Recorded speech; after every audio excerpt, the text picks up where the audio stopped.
അസ്സലാമു അലൈക്കും വറഹ്മത്തുള്ളാഹി വബറകാതുഹു. ഹൃദയത്തിലേക്കൊരു ആയത്ത് എന്ന പ്രോഗ്രാമിലേക്ക് ഏവർക്കും സ്വാഗതം.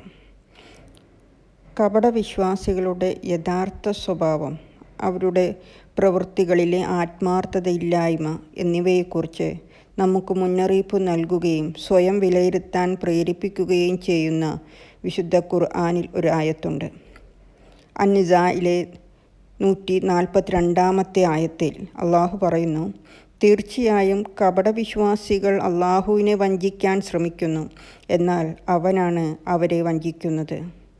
അവർ നമസ്കാരത്തിന് നിൽക്കുമ്പോൾ മടിയന്മാരായിട്ടാണ് നിൽക്കുക, ജനങ്ങളെ കാണിക്കാൻ വേണ്ടിയാണ് അവർ ചെയ്യുന്നത്. അള്ളാഹുവിനെ വളരെ കുറച്ചല്ലാതെ അവർ ഓർക്കുന്നില്ല.